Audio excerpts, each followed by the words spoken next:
Good morning, welcome to another episode of Wild Man Bushcraft. I'm in this idyllic little woodlands here. It's a lovely day, good day to get out and have a look at some of the gear I've got. I've just started this channel, so I'm not going to go into too many tutorials yet and wild camps. I'm still getting used to the camera. I'm not used to being on camera either, so I hope it doesn't come across too much. But yeah, just getting used to my video editing software, the way the camera works, how to get my best side, etc. So yeah, I'm just going to go through some of the gear that I use to start with until I've got it all figured out a bit more. I know the lens focusing on my camera makes a lot of noise. I will deal with that ASAP. Thanks for bearing with me.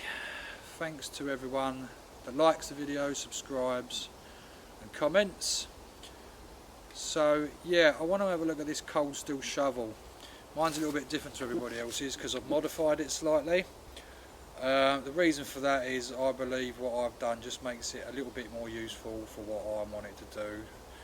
Everyone might not agree, each to their own, but for what I think its purposes should be in the bush and what I can use it for, I've just changed it a little bit.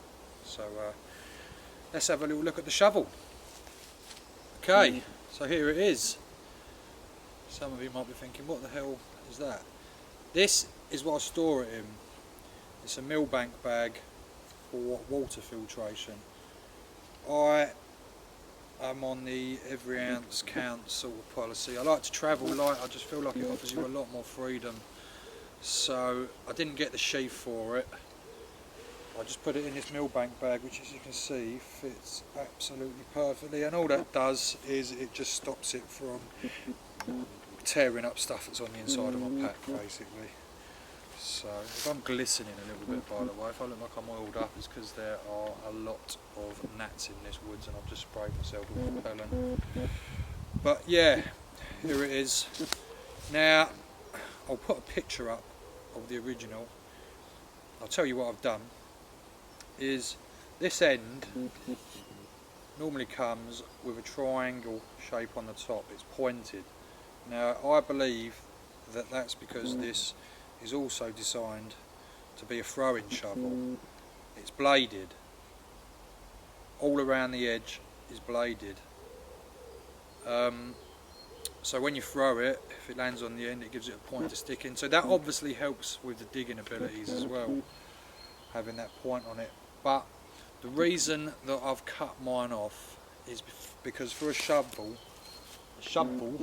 I believe that one of the main features that I'm looking for from a shovel is being able to grade with it, being able to flatten off ground, and this is what I'll be using this for mostly when I do use it. Is if I'm sleeping on the floor and the ground's a bit uneven, I can sort of turn it up a little bit and move the high spots into the low spots, just flatten off areas, just make it a little bit more comfortable. I'll talk about the shovel's specs a little bit. It's 650mm long overall length, that's with the point on the end. Mine's a bit shorter, it weighs 750 grams. I believe it's got a hickory handle on it, which is very well fixed onto the head, onto the blade. It's welded here on the back. It's welded here, and you've got, here they are, you've got screws fixing them in. 2 seconds, sorry. You've got screws fixing them in on the side, which just, I mean, I can't see this head ever coming off of it. Just to give you a little bit more of a clearer look at it. I don't know if this is focusing very well. As I said, camera work isn't that great at the minute. It's high carbon steel, which gives a good blade. The only thing with this is, if you're digging with it a lot and you are digging in stony ground, or you come across rocks while you're digging, if you hit them, the blade's going to chip. I haven't heard anyone mention this before on any reviews about these, but the blade's soft. It needs to be soft because of the amount of pressure you're going to be putting levering on it and digging.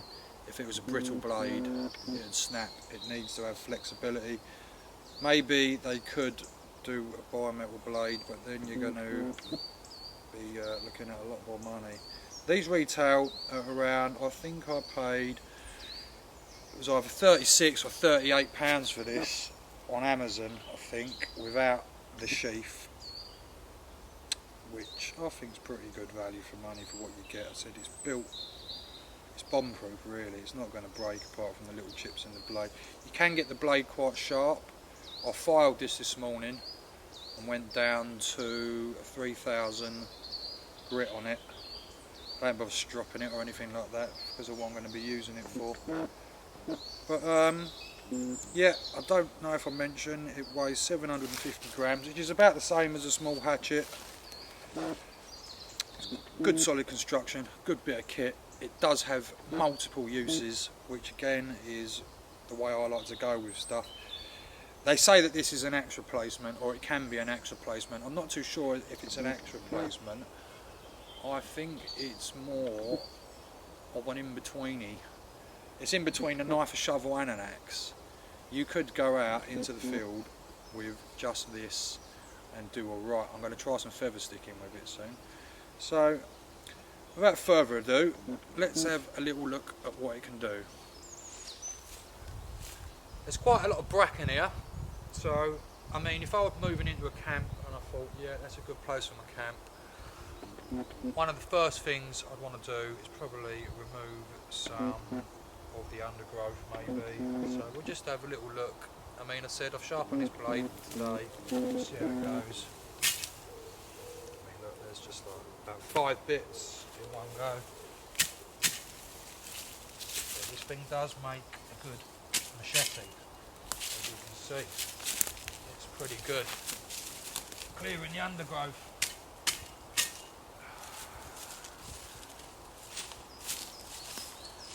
So yeah, uses a machete, brambles.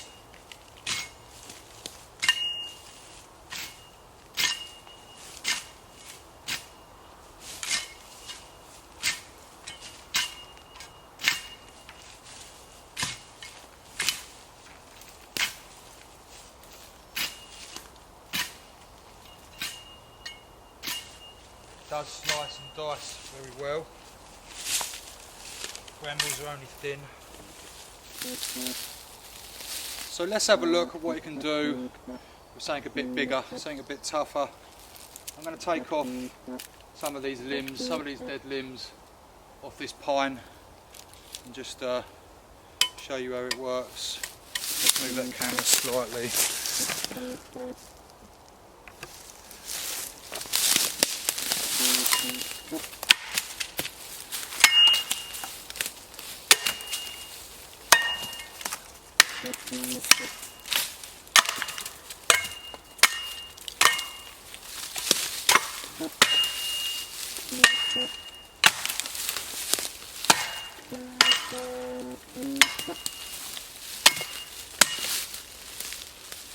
Once again, no real problem.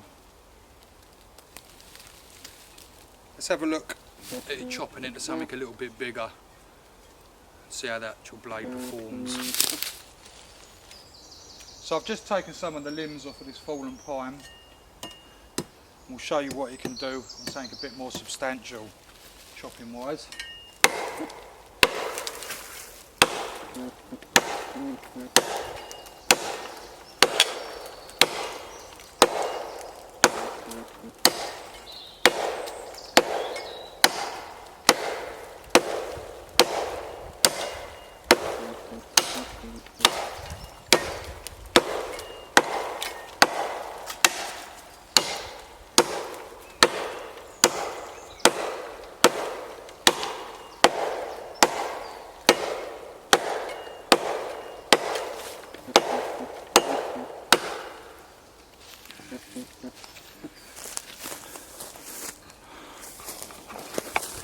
Just take you over and show you.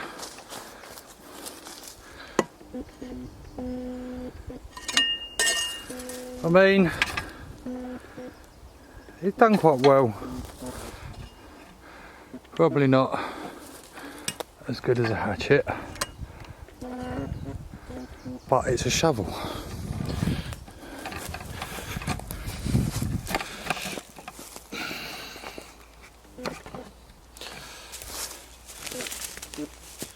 So, after that chopping, how's the blade holding up? The blade's fine. The blade's still nice and sharp. I'm going to prove that now. Well, try to prove it. I'm going to try and do a bit of feather sticking with it.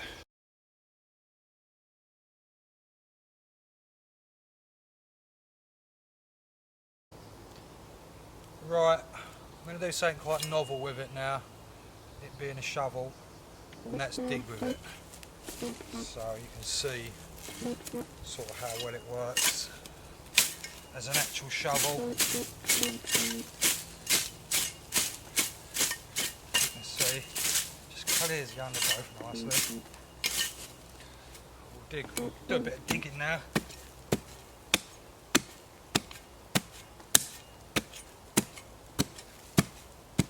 As it is a shovel.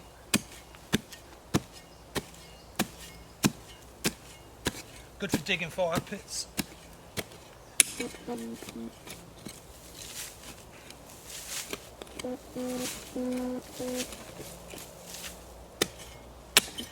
Just gone for a root there, quite a thick root, about 10 mil, quite easily.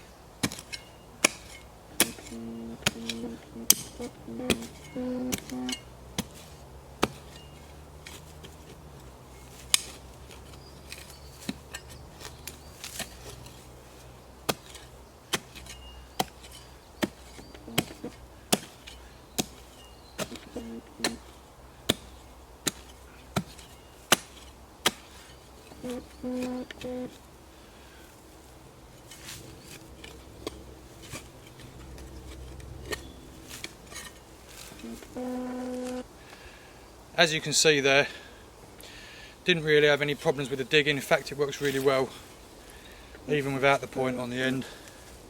But I do now have a bit of rollover on the blade.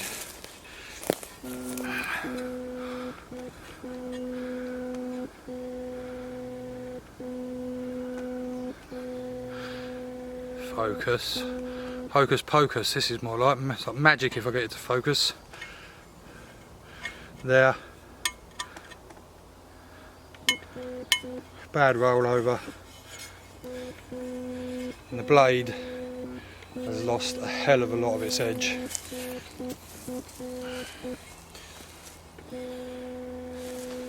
So now I'm going to try and do some feather sticking with it, just to show you that once you've used this for digging, using it as a decent blade again is pretty hard work. Well, I don't know actually, even with that blade, nowhere near as sharp as what it was. And we're using Pioneer. Pine's nice and soft. That's actually working pretty well. Earlier I was trying to use this to throw sparks. Don't get me wrong, it does throw sparks, not greatly, but it's destroying my ferro rod.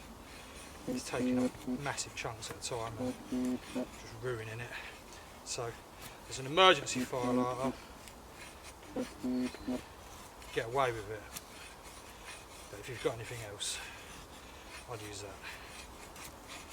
Now that's feather sticking pretty good, considering it's a shovel. Not bad, not the prettiest feather sticks in the world. I don't think Paul Kirtley or Ray Mears would be that impressed with them. But it is a shovel and more of a survival tool, so you can get away with it. As I said, don't try and throw sparks with it, really. So in conclusion, this shovel is very well built. It's going to last. I don't know what you'd have to do to break it. Try and throw it at rocks, or try and dig into a cliff or something. You'd probably ruin the blade then. But in the woodland environment, it's going to be fine. They say it's an axe replacement, or can be used as an axe replacement. I'm not sure about that at all, because as I've said, if you're using it as a shovel, the blade loses its edge. It's not so bad in a survival situation, because if you had some sandstone or something, you could probably resharpen it a bit again. But really, it works best as a shovel. It's a shovel that can do a bit of cutting, basically, if you look after it. So I'm not taking anything away from cold steel at all. As I said, it really is a great bit of kit, but I think for the uses that a lot of people will try and use this for, you're best off with a knife or a hatchet and just using this for digging. And if you lose your knife and your hatchet, you've got something you can cut with. That's the way I see it anyway. So that pretty much wraps the video up. Thanks again for watching. Thanks for putting up with my terrible camera work.